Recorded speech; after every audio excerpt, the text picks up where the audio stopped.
freaking first cut. Golly.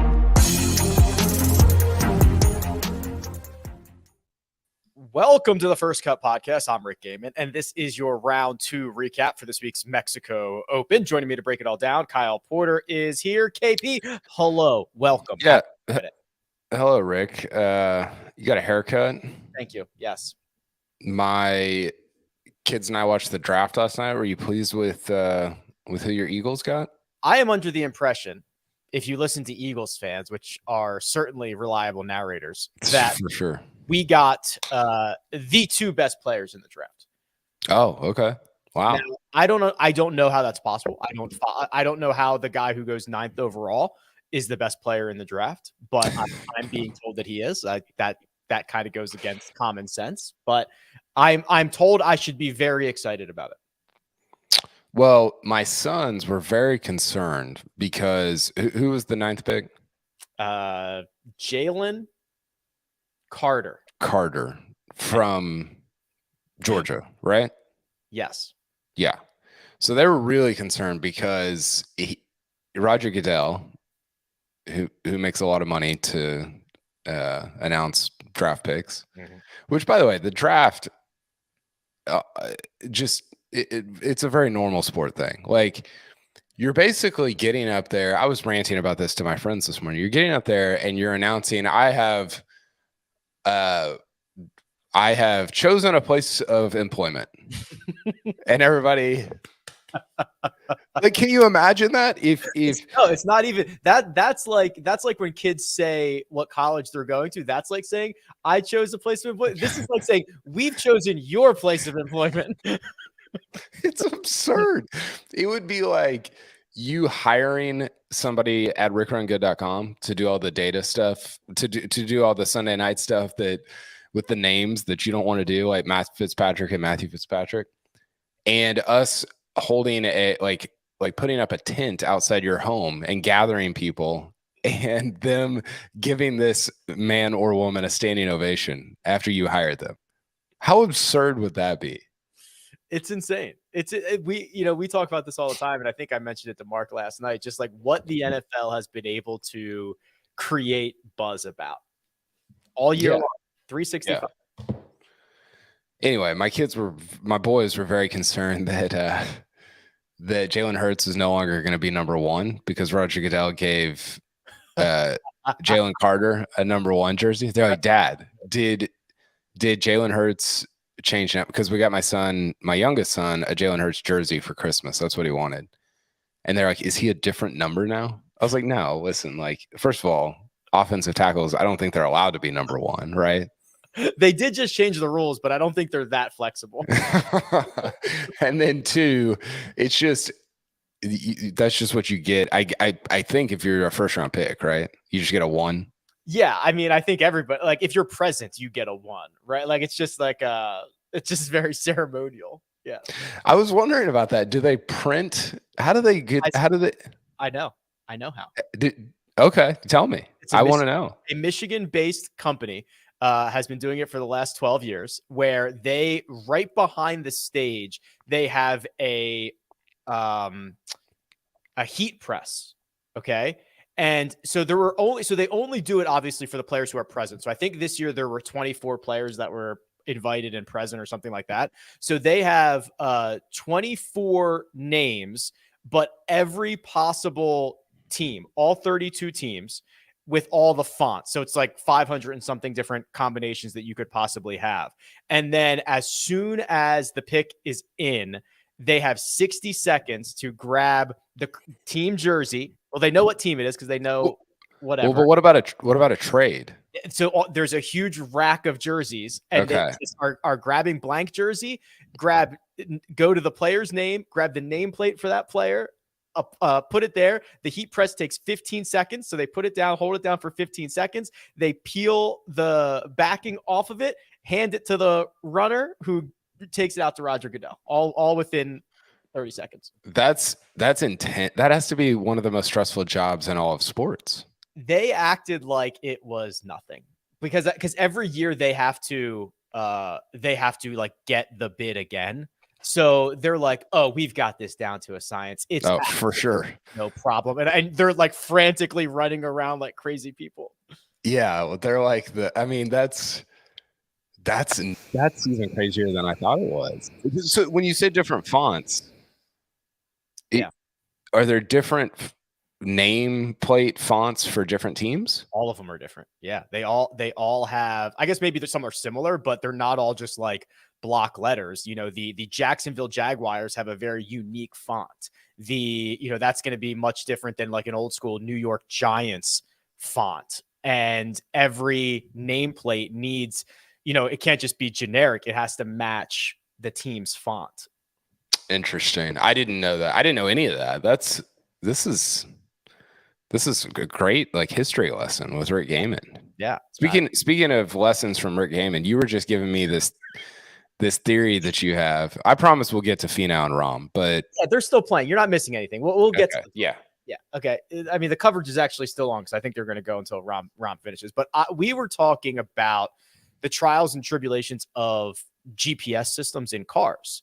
And I was kind of joking that, like, they can never be wrong because they're constantly recalculating and they're constantly, if you were 10 minutes away and you get hit a traffic jam and now it tells you it's 20, it's never going to be wrong. When you pull up to your destination, it's going to say you're here at this time. Yeah, it's a history is written by the winners situation, and guess what? You versus a robot is going to be the robot. Tough to beat. But the big thing is, I was listening to this podcast that basically was trying to say how all these GPS systems should interact and work with one another, right? And disperse traffic. So instead of giving as far as I know, GPSs only give you like two main options. The two default options are fastest route by time or shortest route. Now, like by distance, by mileage. Yeah. Yeah.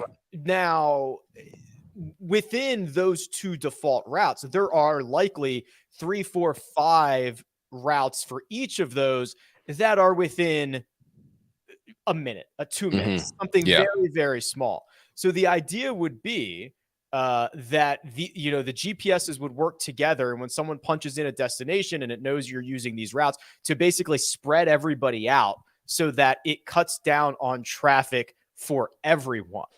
And really one of the main reasons that this hasn't happened, because the technology is obviously there, is that humans don't want to be the one that's getting like the 3-minute longer route, even if sometimes you get the 3-minute longer route, sometimes you get the fastest route. People aren't willing to accept that. It's a little bit of prisoner's dilemma, right? Mm-hmm.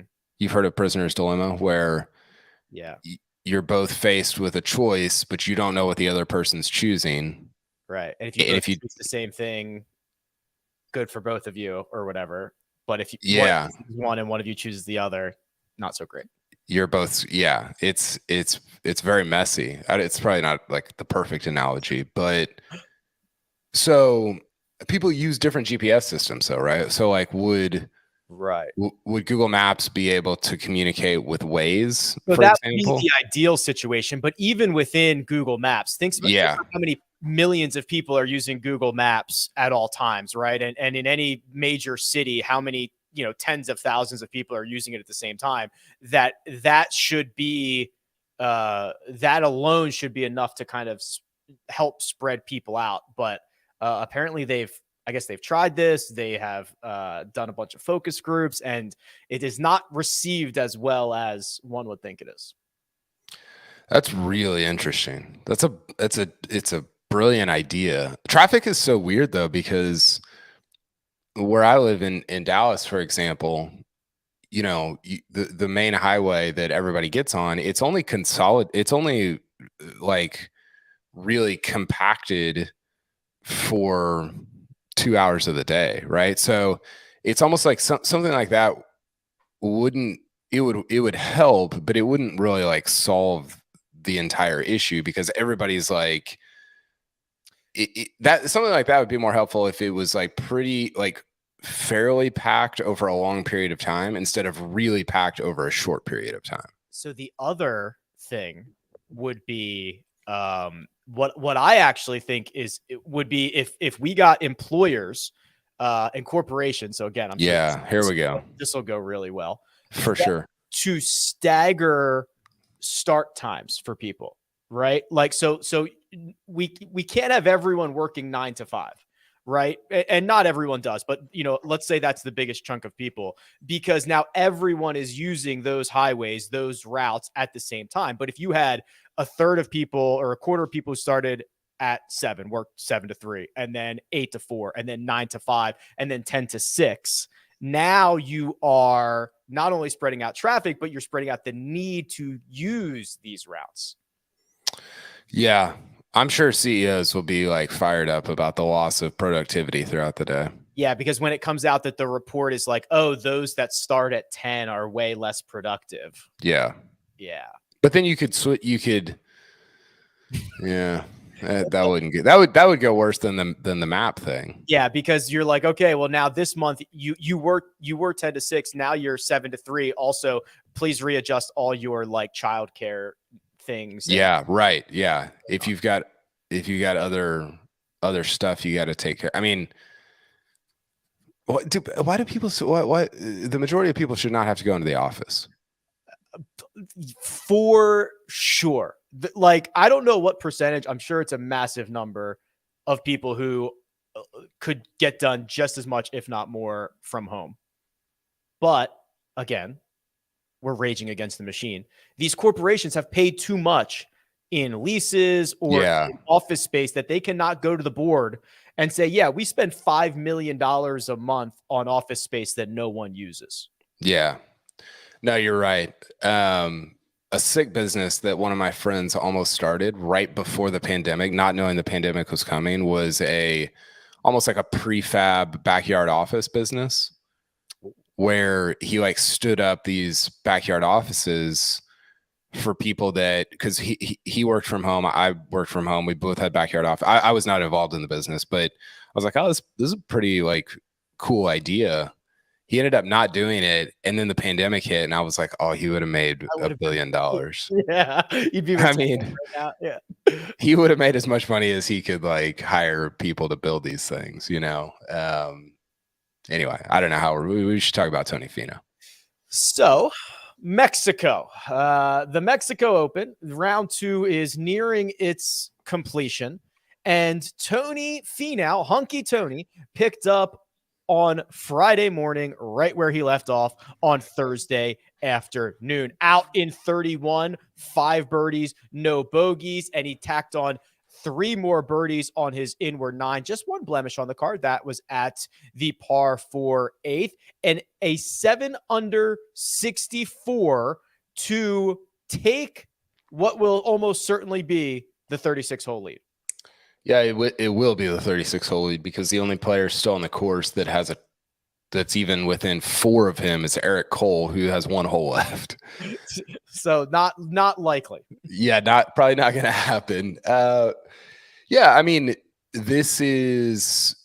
I think one of the things that's really interesting, Rick, is, and this happens all the time, where a guy is playing very well, but because he doesn't win, you sort of not forget about him, but you're just not talking about him as much. So this actually happened with Jon Rahm about a year ago or a year and a half ago, before the Mexico Open. Basically, it's happening right now with Justin Thomas and Collin Morikawa. It's been happening with Tony Finau. I know Finau won in the fall, and JT and Morikawa have gone longer than that without winning, but Tony Finau is playing golf at kind of the same clip as Rory McIlroy.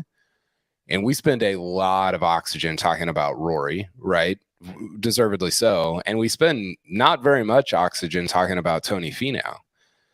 And I think that it's just like, I'm glad when guys like this win or lead, because it's just a reminder of like, oh yeah, this is not like Andrew Putnam leading or winning the Mexico Open. It's this guy's been playing awesome and at a clip that's not quite Jon Rahm, but not that far away. And so that's got me excited about Big Tone going into the weekend.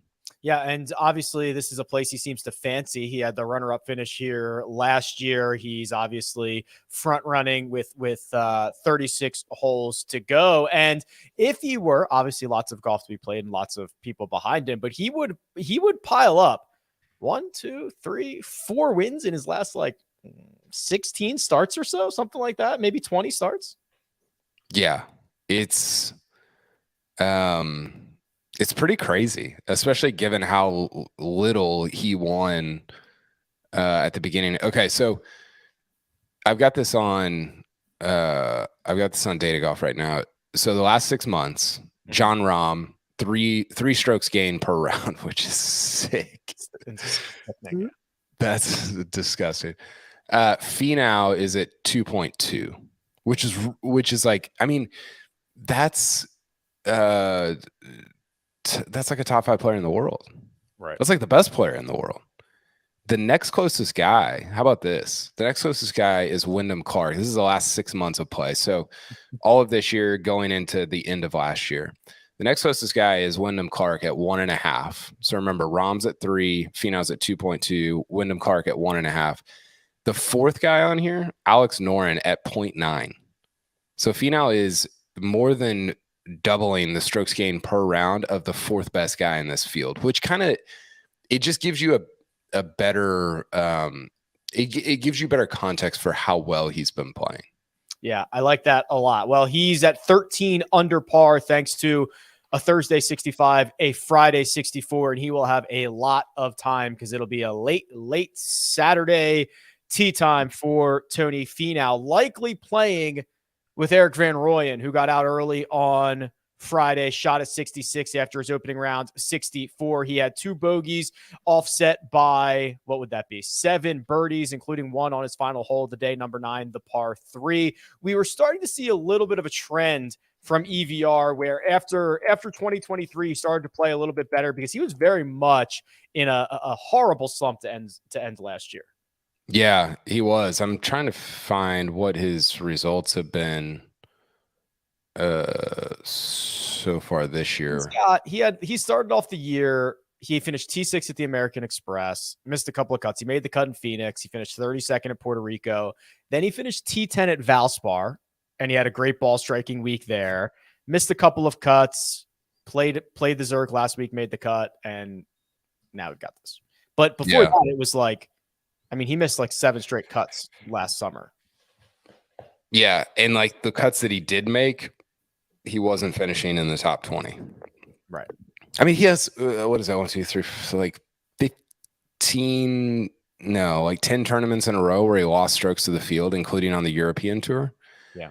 That's pretty crazy. I don't, when I think of EVR, I don't think of a guy like that. I think of a pretty like middle of the road, not really gaining a ton, but not losing like that, to the rest of the world. So yeah, it's good to see him. Great shirt here, by the way, just feathers everywhere. Yeah, he's not afraid to take some risks fashion wise. I don't mind that.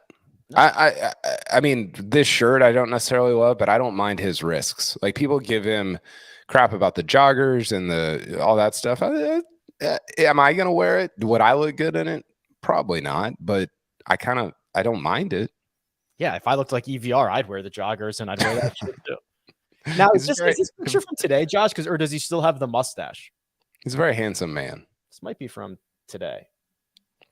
Josh says it's from today. Okay, there you go. So back to the full beard, which is honestly much better than the stash he was rocking. So those two are kind of front running this thing. So Tony Finau at 13 under, Erik van Rooyen at 12 under, and nobody else in double digits under par. Will Gordon and Andrew Putnam already in at 9 under. Eric Cole finishing up right now at 9 under par. Austin Smotherman finishing up just a hole and a half to play at 9 under. So there is a little bit of a gap. Anybody kind of lurking in that immediate 9 under range that you want to chat about? Smotherman's going for his second Mexico Open victory. Eric Cole's been having a great year. When did Smotherman win the Mexico Open previously? 18, I believe, when it was PGA Tour Latino America. Okay. That's kind of cool. I guess he could catch Finau technically. He's 3 back with 4 to go. He would have to No, he's got 2 left. He would have to make an ace on 17. That would get him to 11 under. And he could make an eagle. So if he finishes 1-3, he could tie Tony Finau. Sure. Of course. 17's crazy, by the way. Dude, there are some there are some very like bland, like the 600-yard par 5 is just, it's just nothing but distance, which I don't love. But there are some really good holes out here that are fun and challenging and great. Yeah. I think Rahm hit it in the water on one of the par 3s earlier. I think it was 10, 9. Yeah, we'll get to, he had a 2-hole stretch that he played in 3 under, and he had a 2-hole stretch that he played at 3 over, and one of them was a double on that part. It was pretty crazy. It does have the golf course has a little bit. I missed this tournament completely last year. I was out of the country, but the golf course has a little bit of a like Dubai, Abu Dhabi feel at times, where it's like, I mean, it's different, obviously, but it's a little deserty and palm tree-y, and I don't know. It's kind of interesting, but. Yeah, in terms of players, I mean, Cam Champ, if he's in the top 10, he's probably going to win. He's T8 right now. We're going to talk about Rahm. Who picked Ches Reavie in the one and done? Was that? Yeah, and he's T7? I guess he's T17. But I mean, the other one and done picks, Gary Woodland's probably not going to make the cut. He was mine and a couple other people. Wyndham Clark is one shot. I mean, they're both this is a very sweaty one and done cut sweat, because Gary Woodland is at 1 under. He's 3 over today. Yeah. Wyndham Clark is 1 under. They both have, Gary's playing 17 right now. And then Wyndham Clark's got 4 holes left. So they got to get at least one more coming in. It would be crazy if they both missed the cut, considering we had nobody really picked like the big dogs. Did anybody pick Finau? Oh yeah, somebody did. Did you? Yeah. Okay. Nobody picked Rahm. Nobody but we picked guys that were like in the top 6 in terms of like the odds, and 2 of them might miss the cut. Golf is very, very weird. It is. It's very strange. Good to see Brandon Wu up there. I saw Derek Ernst made an appearance yesterday. I don't know what he did today, but I saw him up there yesterday. Can you name, and I'm going to have to double check this. T45. I'm pretty sure I'm right. Actually, I might be confusing him with another Derek. Okay. No, I'm right. Derek Ernst has 1 PGA Tour victory. Do you know when and where it was? Yeah. We talked about this. It was Quail Hollow in 2013. When did we talk about that? Or maybe it was, I don't know. Maybe you weren't on. I don't think I was involved in that. He beat Phil, Justin Rose, Rory. It was preposterous. Oh, I kind of remember that now. Yeah, it was like just the weirdest win ever, and he's done basically nothing since 2013. Yeah, that's exactly right. He's only ever played in 2 major championships. He's only ever played in 2 majors, and none of them have been in the last 9 years. It's almost impossible to win this is like the playing in the final round of the Masters and never playing in the Masters again. It's almost impossible to win a tour event and only play in 2 majors. Right. How does that happen? Because you're in the Masters. Yeah, he missed the cut. And then I presume he got into the PGA that year because it was in the fall. Yep. Or in the late into the summer. Afterwards, yep. So he missed the cut at the 2013 PGA. And he missed the cut at the 2014 Masters and never played another major. It's a little bit of the who was it? The one John Deere, Michael Kim. Yeah. Who's back, baby. Yeah. He's T12 right now. Yeah. 4 under today. What a board. What a throwback board here. Well, scroll down a little bit further. Find yourself Jon Rahm, the #1 player in the world. As mentioned, he played 6 and 7 at 3 under. He played 9 and 10 at 3 over. Then he made birdies on 11, 12, and 14. He gave one back on 16. He is currently in the middle of the fairway on 18 right now, the par 5. So chance he can get to 7, maybe 8 under if things go very well. But this has been, we saw the worst of Rahm today, and we saw the best of Rahm today. Yeah, well, we saw the worst of Rahm. He got very angry. Did you see this? Angry. He gave 2 two different fake, almost club. I don't even want to call them slams. They would have been smashes. He would have destroyed whatever item he hit had he released the force. It was a little bit of the EVR at the 2021 PGA. Remember that? By the way, that is like, I mean, I don't think he should go to prison or anything, but that's like one of the worst things I've ever seen on a golf course. It's not good because it's a little different than the Sergio thing where Sergio just slayed the sand in the bunker because people legit could have gotten hurt, right? He smashed the tee marker backwards towards people standing behind the tee. That's where we stand. Like that, like, yeah, that's insanity. Yeah, it was bonkers. But yeah, I mean, listen, like Rahm, there's a lot of golf left, and he's very much in it. Now, he's got a Finau problem, right? Because it's different when Erik Cole's 3 up on you than when Tony Finau's like 8 up on you. Like that's a very, very different thing, obviously. So, I mean, honestly, it wouldn't surprise me if they flipped spots and Finau won and Rahm finished second from what they did last year. I hope that happens actually, because I think I had Finau over Rahm as one of my bets this week. That would be pretty cool, and I would just love. So we need Jon Rahm to move on Saturday, because I'd love to see like those two in the final. Yeah, it would be fantastic, and I think, you know, we were kind of joking about the Rahm getting angry thing, but I think that a little bit, Rick, speaks to his. People are like, oh, he's matured and he's calmed down and like he's not as emotional. I understand why people say that. He's not like less emotional than he was 5 years ago. He has this ability now to not let it linger and affect him. I've talked about this a lot. Whereas I think 5 years ago, you think about that Players Championship where he hits it in the water on 11 and like it just was a spiral, you know, and not that that's not going to happen now, but I think he's got his ability to let go of things is a lot greater now than it was 3, 4, 5 years ago. Jon Rahm will not be in the field next week at the Wells Fargo Championship. I saw Rahm, Scheffler taking the week off. Hideki is back in Japan getting treatment for the neck, which is not good. This thing's just been lingering forever now, which is stinky. But everybody else is there. Very, very stinky. Very stinky. Rory's back. Okay. Homa going for the title defense. That's basically Rory's home course on tour wise. Yeah, because Homa's won twice, but one was at TPC Potomac.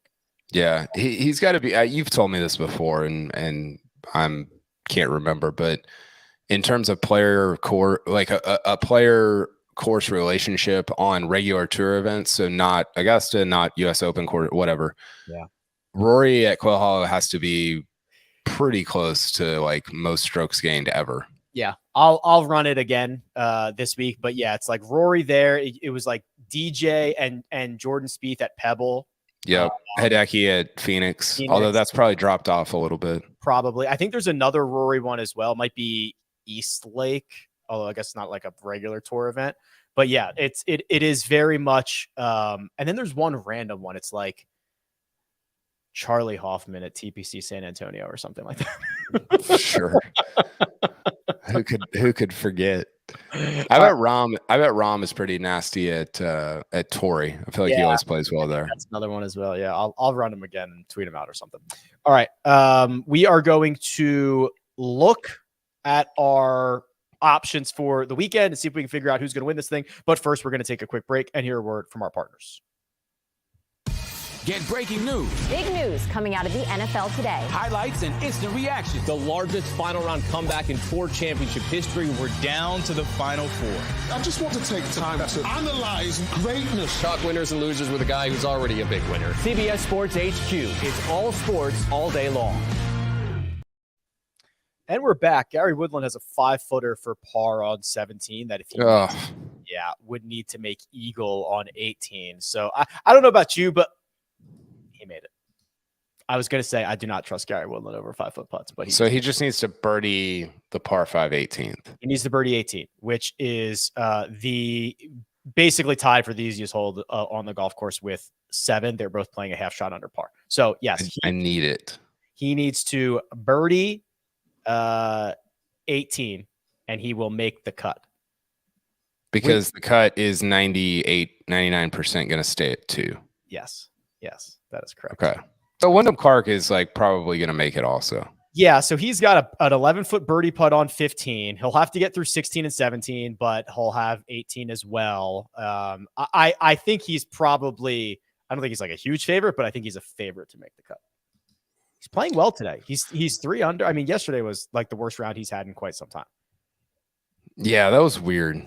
That was bizarre because, you know, I think I said this on Tuesday. If I had him in 1 and done, I would have played him because he's playing, I think, the most underrated good golf in the world right now, and just laid an egg in round 1. Yeah, bizarre stuff. Round of the day. I'm vamping so that Josh can get the graphic ready, but I did want to look at the best round of the day, and it was Finau. Him, Grayson Sig, and Satoshi Kodaira were all 7 under today, so all shot 64. Wow. EVR's up there too. He was, I guess, 5 under. fifth best round of the day. Yeah, Scott Piercy in the middle, 6 under. All right, show me the odds, Josh. Thank you very much. I think we saved enough. Yeah, there we go. Wow. 36. Dude, the Rahm thing is crazy. He's not even in the top 10. There is no book in the world that's going to get burned on John Rahm at this point, right? Like there is just no incentive to them hanging a number. Yeah. Tony Finau with 36 to go is minus, you heard me, minus 120. The next shortest odds are John Rahm at 7-1. That's, man, that's, I mean, I get it because the field, but that's pretty wild. Yeah, I also think that I wonder if you gave them truth serum and was like, just set like the real odds. What would they be? I mean, you have to imagine they are also considering like pre-tournament risk that they might have. Like they're just not for sure. They're just not going to get burned on. Well, I'll give you. So Data Golf says 54% Finau wins. Okay, so that number's about right. Minus 120. EVR is next at 8.3%. Okay. And then Rahm is next at 8%. All right, so 8% should be what, like 12? 12? Yeah, 12. So even if you then juice it by 20%, he should be 10. He's 7. Yeah. And I guess there's a chance he makes like maybe they're defending against a birdie on because like Data Golf is not going to give him a birdie before he makes it, but odds makers have to consider that he's playing 18. Yep. Which is the easiest hole on the course. Yeah, so he'll be probably within 6 of Finau, 5 of EVR going into the weekend, which is like nothing, you know. So I honestly, like, I said this after the first round of the Heritage because he was, I think, 40 after shooting a, I don't know, 1 over or 1 under there or something. And I think I thought he was, or no, he was like 65 to 1 or something. I was like, oh, all over that because, and that was different because it's a great field, but I actually don't think 7 is really that crazy. He just hit his second shot into 18. He is short of the green. It looks like a pretty straightforward pitch up the middle. So I mean, I might just give him a birdie right now and move him 1 shot closer. But yeah, those are your odds. Anything else that we need to cover heading into the weekend? I think we covered it all, literally all of it. There's nowhere else you're gonna get everything. Is the draft on tonight? Yeah. How about homie Will Levis? Is he still on the board? Okay, so they haven't started. Do they just? I'm an idiot. Do they just do the second round tonight? I think they do the second and third. Okay, and then I think the following night is like 4, 5, 6, 7 or something like that. I almost tweeted this, but maybe that Reddit person meant that he was going to be the first pick of the second round. That'd be great. Also, there's even more conspiracies of like the guy. It's like, oh, he just wanted to get down, more. He had a Bryce Young ticket he wanted to cash out, or he wanted to get, whatever it is, whatever fits the narrative of why you would need somebody else to drop in the odds very quickly. That would be that would be sick. I felt bad for him. It's always painful to watch somebody in the green room. Horrible. Yeah, it's not a green room, but whatever. It's horrible. Yeah, he's not coming back for tonight. Will other guys be there? Well, he's like the only guy left, right? Well, that's what I'm saying. Do they bring in like a new crop for round 2, or? I hope not. Yeah, I'm going to say no, but I hope can't. Not. Yeah, because you don't know. There's more variables in round 2. You don't know. In round 1, you kind of know who's going. Yeah. Who determines that? How do? Dude, that's another thing. Like agents and like all you have to do is just get a bunch of mock draft people to be like, Bryce Young's gonna go in the top 3 or whatever. Like, I don't know how it works, but everyone always seems to agree on it. For the most part, it's never like some guy who was projected to go in the 7th round goes 3rd overall. Like that's there's something happening. There's something happening here. So this is my thing. I can't believe we're talking about the draft again, but you watch a game. And part of this is like, I don't know how to watch football, but you watch a game and you're like, especially with non-skill positions, you're like, I don't know. A lot of these guys look kind of the same, not the same, but I can't really tell a huge difference between the guys that go number 3 in the draft and the guys that are accountants now. Right. And yet it seems like very obvious to the people that are making decisions. Well, I think the people who are making decisions are probably very much influenced by the mocks, because they don't want to be the people that reached on somebody and it didn't work out or whatever. Right. But like, if everyone just did their own scouting and nothing was made public, everyone would come up with like very, very different draft boards.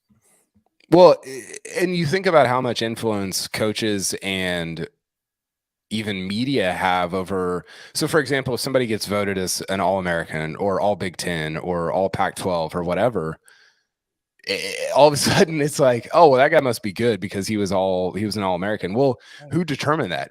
People like me who don't really know what they're watching, like the whole thing is, it's pretty strange. And it makes you wonder, because I think about this with baseball. I'm sure you played with guys. You're like, that guy made it to the majors. Yeah. There's a guy in the majors right now I played with, and I was like, that guy made it to the majors. A couple of guys that have, and then on the flip side, you look at some other guys. You're like, how did that guy not make it? Yeah. I did play with another guy who made it to the majors, and I was like, yeah, I knew when he was like 12. Yeah. There are those two for sure. All right. We've now officially covered it all. We'll be back Saturday night and Sunday nights to recap everything else we could have possibly missed. But for now, big thanks to producer Josh, does all the hard work behind the scenes. Kyle Porter, available on Twitter at Kyle Porter CBS. And you can find me at Rick Run Good. This has been The First Cut. We'll catch you next time.